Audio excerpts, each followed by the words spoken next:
Hello guys, and this is going to be a very interesting and important video focusing on the internal problems of the very diverse Russian army. In the recent days, we have discussed external problems created by the Ukrainian drones as we kept demilitarizing a lot of strategic objects inside Russia. But today I feel the need to talk more about conflicts that keep appearing between the Chechen soldiers, Kadyrov soldiers, and the Russian population, the Russian army, and even the Moscow church. These conflicts are very serious. They remind us the history of Chechnya and two Chechen wars, actually. By the way, modern Putin's approach to terror in Ukraine resembles the Second Chechen War, and I will tell you more about that in the video. But there are also stories and videos capturing Chechen soldiers shooting with grenades into the apartment buildings in Sudzha of the Kursk region. It is specifically important because when the Ukrainian armed forces entered Kursk region, they demonstrated respect to the population of Russia.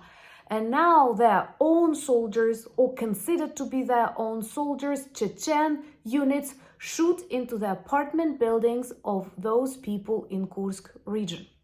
Another serious conflict grows between the Moscow priests and the right hand, as they say, of Kadyrov, General Alaudinov.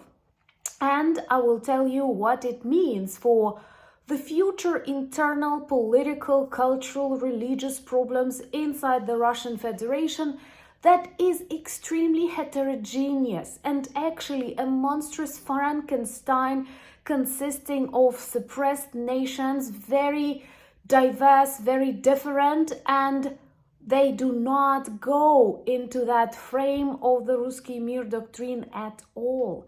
And the more problems Russia experiences on the front lines, in the economy, the more other problems appear between these very different peoples who do not share the same ideology.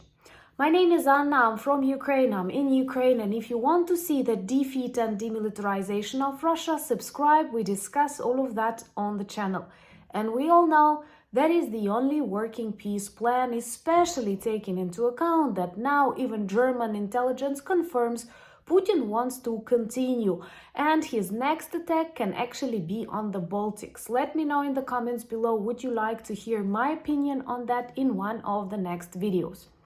And let's start with a video that surfaced in various Telegram channels, recorded by the Russian soldiers who wanted to share what they consider a war crime, but committed by their own member of the Russian army, but of Kadyrov unit. You know that Chechen soldiers are a part of the Russian army. They participated in a lot of war crimes in Ukraine, but somehow they get a better position in comparison to ordinary Russian conscripts, and they often function as this military police towards the ordinary Russian soldiers. And there were reports how Kadyrov's army was executing Russian soldiers for not doing their best. Of course, this leads to more hatred, more disrespect, and that video shows a Chechen Akhmat unit soldier who speaks about his unit, names his unit, and later shoots into the apartment building in Sudzha, Kursk region, and feels very, very satisfied. Of course, this is not the demonstration of solidarity and understanding between the Chechen and Russian soldiers. For decades, Putin used Chechen soldiers to frighten people because they were depicted as super warriors. And I do believe there are strong people in Chechnya who want independence, but those who rotate around Kadyrov are definitely classical losers and bullies. I'm sure you remember at the very start of the invasion, they were recording tons of videos how they operate in Ukraine, but later it turned out that all of these videos were filmed in Chechnya because they were afraid to move close to Ukraine. Later, they started performing these police functions controlling Russian soldiers but not doing anything else. So perhaps there are more and more conflicts and misunderstandings that we do not see, but as they keep growing, such videos appear and they demonstrate that these evil people are definitely not united by any faith, any ideology. It's just money and violence what brings them to the front lines in Ukraine, or as it tremendously changed during the previous year, the front lines in Russia, because Putin and his population brought war back home where it belongs. Please subscribe and share these videos if you share my opinion, and that's the best way to demonstrate your solidarity with Ukraine. So let me tell you a little bit more about Chechnya. That is a republic temporarily occupied by the Kremlin. It was independent until the 19th century. They have a very different culture, different language. Islam is their religion. Their social life, family life is not the one that Patriarch Kirill describes. And here I want to tell you that I do not express any attitudes towards the choice and culture of people, but we do have to understand they are very different. And when Putin or Kirill speaks about these traditional values are very different for people in Moscow and people in Grozny, which is the capital of Chechnya. Chechnya always wanted to be independent. They were. Starting from 1989, 1991, they had a period of independence. And then in 1994, the First Chechen War started. And an important and quite surprising fact, the Chechen people won the First Chechen War despite all the violence, despite being a small country, very, very small country in comparison to Russia. And they remained independent, but then Russia kept spoiling their life. Then they organized most likely fake terrorists, and in the result of which invaded Chechnya for the second time. Then the war was super bloody, lasted for years, and Putin won only because he used this technique of scorched earth that he right now wants to apply in Ukraine, especially after Donald Trump became the president. Because Donald Trump closed his eyes on all what Russia does here. We experienced an awful attack on totally civilian infrastructure in Kyiv and Odessa today. One of the sacred cathedrals was damaged by the debris. And these are people who talk about traditional values, targeting Sofia Kyivska. It was built in 1050s. Just imagine, it's more than 1,000 years old. It's Kyiv Rus heritage. So Putin is not about the traditional values. And here we see this tremendous crack between the Chechen world and the Russian world.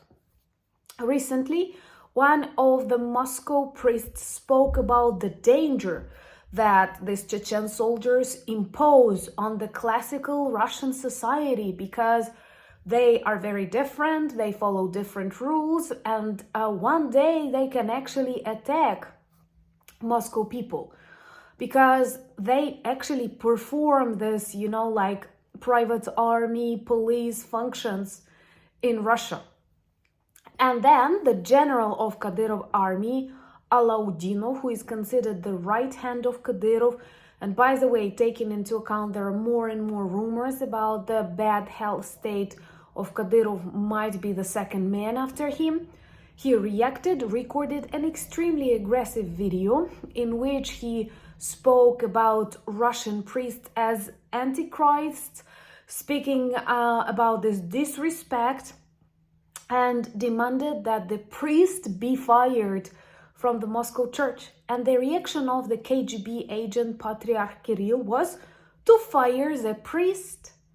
Even though he often speaks about the problem that more and more crosses disappear from the postcards, from the books, and even from the national emblems, as of Chechnya, for example.